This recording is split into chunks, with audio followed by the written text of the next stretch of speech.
Isipin na umuwi pagkatapos ng isang nakakapagod na araw, nangangarap ng kaunting kapayapaan at ginhawa, at nakarating sa isang eksena na parang isang bagay na wala sa isang walang katotohanan na script. Iyon mismo ang nangyari kay Katarina. Nasasaktan ang kanyang mga paa, ang kanyang isip ay naubos pagkatapos ng oras ng mga negosasyon sa mga kasosyo sa Italia, pag-apruba ng proyekto at paglutas ng krisis sa mga supplier. Sinabi ng orasan 7 gabi nang sa wakas ay lumakad siya sa pintuan ng apartment na nagnanais ng isang mainit na shower at isang mapayapang pagkain. Ngunit ang fate ay may iba pang mga plano. Ang eksena na naghihintay sa kanya ay karapat-dapat sa isang teatro ng groteske. Ang kanyang biyenan, ang kanyang hipag at ang kanyang asawa ay nakalinya sa pasukan na parabang nag-post sila para sa isang larawan ng pamilya. Ang solem na hangin at sa pilitang mga ngiti ay agad na nagtakda ng isang signal ng babala. Sa wakas narito ka, mahal. Mayroon kaming mahusay na balita, ang aming Dimitri ay nakakuha ng isang bonus ng 30,000 robles para sa pagsasara ng isang malaking pakikitungo. Pinilit ni Katarina ang isang ngiti, tinitingnan ang kanyang asawa na may pinaghalong pagkapagod at pag-usisa. Ang pagtatrabaho bilang isang manager sa isang tindahan ng kasangkapan, ang mga bonus na tulad nito ay hindi eksaktong gawain, ngunit hindi rin ito imposible. Masaya pa siya para sa kanya, hanggang sa napagtanto niya na may higit pa sa likod ng palabas na kaligayahan. Napakaganda, sagot niya, na nagsisimulang mag-alis ng kanyang Amerikana. Binabati kita, Dimitri. Ngunit bago niya matapos ang pangungusap, ang biyenan ay nagsasalita na muli na praktikal na tumatalo na may kaguluhan at ang pinakamahusay na darating pa. Nagpasya ang aming anak na mamuhunan ng lahat ng pera sa isang regalo para kay Tamara. Pagkatapos ng lahat, nakakuha lamang siya ng trabaho sa bangko at kailangang gumawa ng isang magandang impresyon. Dito, nadama ni Katarina ang pagbagsak ng kanyang tiyan. Si Tamara, ang kanyang 32 taong gulang na hipag, ay gumugol ng maraming buwan na walang trabaho, na nabubuhay sa kanyang ina at kapatid na lalaki, na humiram ng pera sa tuwing makakaya niya. At ano ang binili niya? Tanong niya, nadama na ang sagot. Sa halip ng mga salita, tinuro lamang ni Ludmila ang mga paa ng kanyang anak na babae. Imposibleng hindi kilalanin ito, mayroong kanyang sapatos. Ang parehong mga binili niya sa Milan, sa isang paglalakbay sa trabaho, sa isang eksklusibong bautike. Malambot na sapatos na katad, hindi magagawang stitching, marangal na metal buckle, ang iyong maliit na labis, ang iyong kanlungan ng kagandahan sa gitna ng pagmamadali ng araw-araw na buhay. 8,000 robles ang namuhunan sa kalidad at estilo. At ngayon, narito na sila, shod sa paa ng ibang tao, na para bang sila ay isang tropeo. Hindi ba maganda? Ipinagpatuloy ang biyenan, ganap na hindi pinapansin ang nagulat na ekspresyon sa mukha ni Katarina. Naalala ni Dimitri ang modelo ng eksakto. Sinabi niya na kung gagamitin mo ang mga ito ay dahil mabuti sila.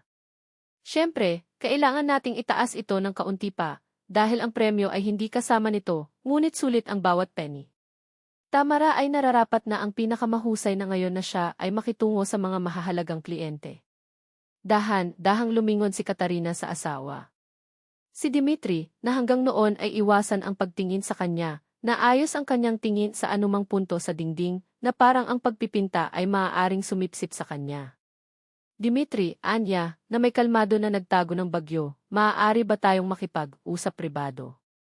Ano ang pag-uusap, anak ko, nagambala kay Ludmila, na may isang tono na walang iniwan na silid para sa mga retorts. Binili ito ng aking anak, inaprubahan ko ito, iyon na. Kailangang magbihis si Tamara para sa trabaho, at ang mga sapatos na ito ay perpekto. Ang pangungusap ay parang kutsilyo. Naramdaman ni Katarina ang isang bagay na nag-freeze sa loob niya. Nang walang sinabi pa, pumunta siya sa silid, tulugan, na sinundan ng kanyang asawa, na isinara ang pintuan sa likuran niya na parang maaaring maglaman ng pinsala. Maaari kong ipaliwanag, nagsimula si Dimitri, nagtatanggol na. Nakita ng aking ina ang iyong sapatos, mahal sila, at nang makuha ko ang bonus, iminungkahi niya na makuha ang parehong mga Tamara. Sinabi niya na magiging isang mahusay na regalo para sa kanyang bagong trabaho. Akala ko lang normal na sapatos na ito. Normal na sapatos, paulit-ulit na Katarina, nakaupo sa gilid ng kama na may pagputol ng irony. Dimitri, ang mga sapatos na iyon ay nagkakahalaga ng 10,000 rubles. Binili ko ito sa Milan, sa isang opisyal na tindahan na may isang sertipiko ng pagiging tunay. Ang mukha ng kanyang asawa ay pinatuyo ng kulay. 8,000. Ngunit, nagbabayad ako ng 15. Ang nagbebenta ay nanumpa na ito ay isang kalidad ng produkto, nagkakahalaga ng bawat roble. Pinakawalan niya ang isang mapait na pagtawa, halos isang ungol. Siyempre, hindi ko alam ang iyong orihinal. Akala ko bumili ka rin ng isang kopya, siya ay stammered. Paano kung alam mo, pinindot niya.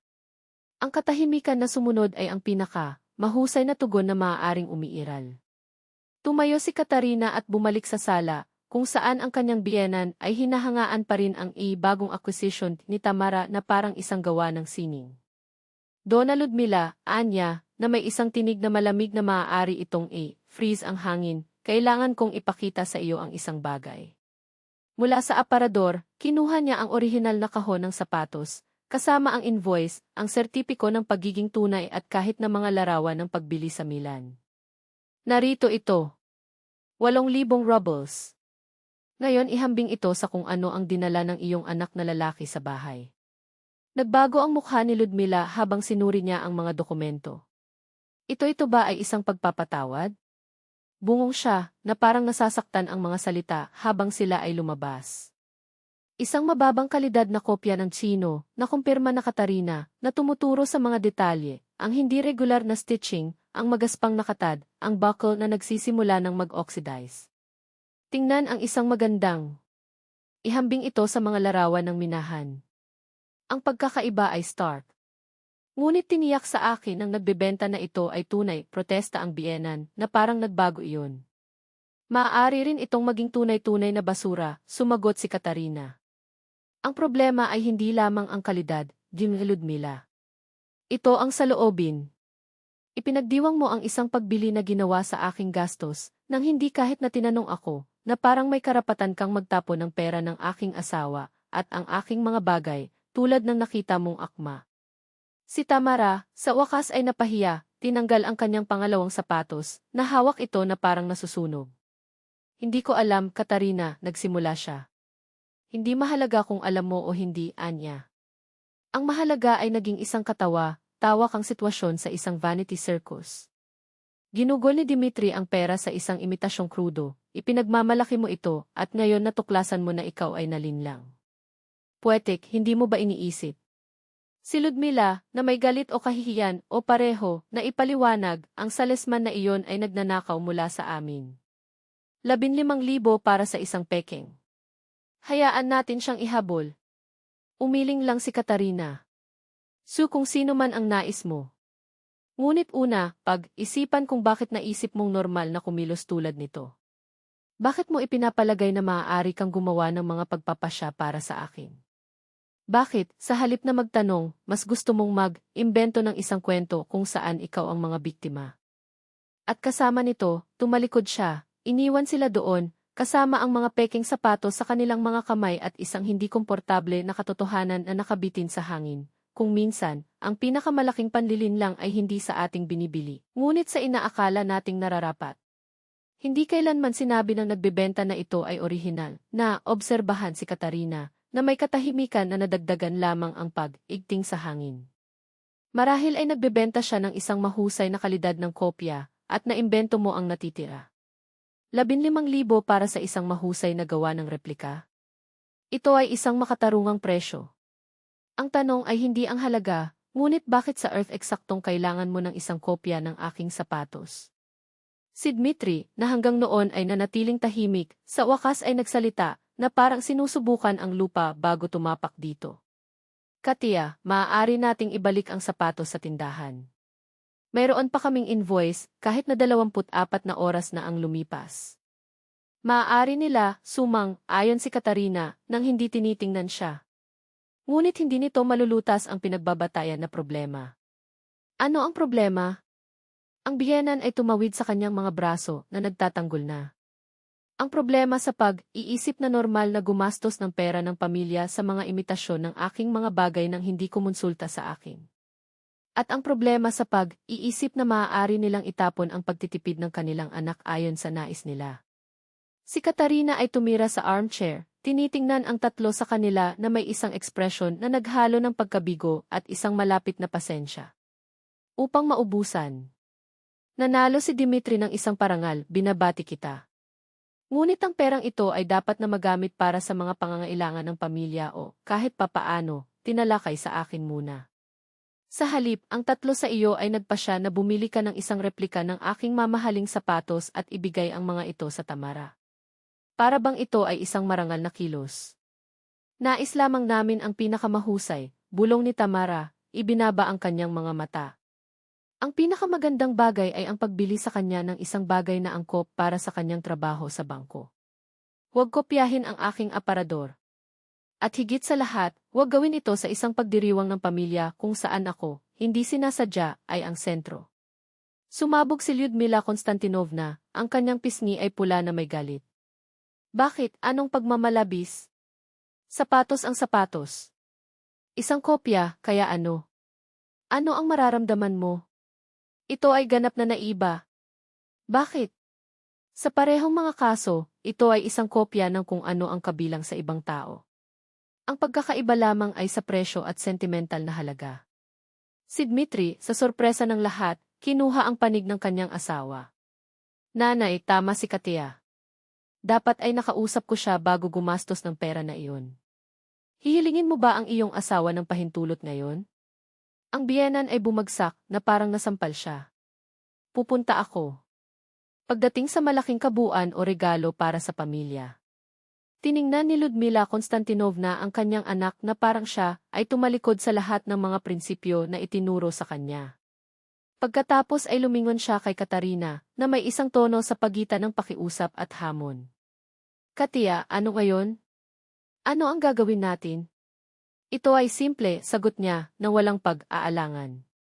Bukas pumunta ka sa tindahan, ibalik ang mga sapatos na ito at ibalik ang iyong pera. Pagkatapos, kung nais mong bumili ng isang bagay para sa Tamara, pumunta sa isang disenteng tindahan, pumili ng mga sapatos na angkop para sa kanya, hindi isang murang imitasyon ng minahan. Paano kung hindi nila tatanggapin ang pagbabalik? Ang biyenan ay naghahanap na ng mga loopholes, tulad ng dati. Tatanggapin nila ito. Mayroon kang resibo, ang mga sapatos ay hindi kahit na ginagamit sa labas ng bahay na ito. Sa pamamagitan ng batas, mayroon kang 14 na araw upang kanselahin ang iyong pagbili. Tumango si Tamara, nagbitiw. Okay lang. Pupunta ako bukas. Isa pang bagay, tumahimik si Katarina, tinitiyak na ang lahat ay nakatingin sa kanya. Sa susunod na nais mong gastusin ang pera ng iyong pamilya sa mga sorpresa, talakayin muna ito sa akin. Hindi ako laban sa mga regalo, laban ako sa mga desisyon na ginawa sa aking gastos. Sa iyong gastos, nanlaki ang mga mata ng biyenan. Ang award na ito ay kabilang sa Dima. Lyudmila Konstantinovna, kami ni Dimitri. Ibinahagi ang aming budget. Ang kanyang parangal ay ang aming pera, tulad ng aking sweldo. Ngunit kumita ka pa. Kaya ano? Ginugol namin ang mga pangangailangan sa sambahayan at ang mga makabuluhang pagbili ay napagpasyahan ng magkasama. Ito ay tinatawag na pagpaplano ng pamilya. Ibinaba ni Dmitri ang kanyang ulo na pahiya. Katia, tama si nanay. Dapat muna akong makausap. Si Lyudmila Konstantinovna ay nagangalit pa rin ng ilang minuto, ngunit unting natanto na nawala ang labanan. Kalahating oras mamaya, siya at si Tamara ay humihiling kay Katarina na kunin ang mga sapatos na damong at tulungan silang maibalik ang kanilang pera mula sa tindahan. Katenka, alang-alang sa Diyos, manatili sa kanila humiling sa kanyang biyenan. Hindi namin alam na hindi sila orihinal. Lyudmila Konstantinovna, hindi ko gusto ang mga peking sapatos. Mayroon na akong mga tunay. Ngunit ginugol namin ang pera na iyon. Ginugol mo ang pinili mong gastusin. Bukas ibabalik nila ito at mabawi ito. Kung hindi nila ito tatanggapin, magiging isang mahalagang aralin, huwag bumili ng mga mamahaling bagay sa mga nakapangingilabot na lugar. Kinuha ni Tamara ang kahon na may sapatos, tinukoy. Bukas ng umaga pupunta ako sa tindahan. Ipapangako ko. Kinabukasan, itinago niya ang kanyang salita. Hindi rin pinag-uusapan ng nagbebenta ang pagbabalik, marahil ay ginamit siya sa mga nagagalak na mga customer. Humingi ng tawad si Dimitri sa kanyang asawa at nanumpa na hindi na siya muling gumawa ng mahahalagang desisyon sa pananalapi nang hindi kumonsulta sa kanya. Sa pagbabalik ng kanilang pera, binili nila ito ng magkasama. Ang isang pares ng mga klasikong, matikas na sapatos para sa Tamara, na ginawa para sa kanya, hindi isang anino ng kung ano ang pag-aari ng ibang tao. Si Ludmila Konstantinovna ay sumimangot pa rin ng ilang araw, ngunit natapos na ang mga tuntunin dito. Ngayon, gayunpaman, nagsimula siyang magtanong na may hinalang pag-usisa ang presyo ng lahat ng isinusuot ni Katarina. Katia, magkano ang gastos ng bag mo? Tanong niya sa bawat pagpupulong. Bakit mo nais malaman, Ludmila Konstantinovna? Nagsagot siya, mahinahon. Hindi ka nagpaplano sa pagbili ng isang kopya, ikaw ba? Siyempre. Lamang sa pag-usisa. Pagkatapos ay tumingin sa internet. Ang mga presyo ay nandoon lahat. Makalipas ang isang buwan, si Tamara ay inupahan sa bangko at ipinagdiwang kasama ang kanyang unang sweldo. Bumili siya ng magandang Amerikana at inanyayahan ang kanyang pamilya sa hapunan. Sa oras na ito, walang nakopya sa estilo ng ibang tao. Ang bawat isa ay may sariling panlasa, ang kanilang sariling pagkakakilanlan. Natuto si Dmitri na talakayin ang mga pangunahing gastos sa kanyang asawa, at matyagang ipinaliwanag ni Katarina sa kanyang biyenan ang pagkakaiba sa pagitan ng mga budget ng personal at pamilya. Hindi naintindihan ni Ludmila Konstantinovna kung bakit may gagastos ng higit sa 5,000 rubles sa isang pares ng sapatos, ngunit tumigil siya sa pagpuna sa mga pagpipilian ng kanyang manugang. At patuloy na isinusuot ni Katarina ang kanyang sapatos na Milanese, naalala, sa tuwing inilalagay niya ito, nang gabing iyon nang halos mawala siya sa isang farce. Ngayon, itinago niya ang lahat ng mga resibo para sa mga mamahaling pagbili at ipinakita sa kanila sa Dimitri, hindi upang ipakita, ngunit upang maunawaan niya ang totoong halaga ng mga bagay at hindi ulitin ang mga pagkakamali sa salpo. Nang sumunod na taon, nang tumanggap si Dimitri ng isa pang parangal, ginugol nila ito sa isang paglalakbay sa Prague. Si Tamara naman ay nakakuha na ng sapat upang bumili ng mga kalidad na piraso at hindi na nakasalalay sa mga regalo ng kanyang kapatid.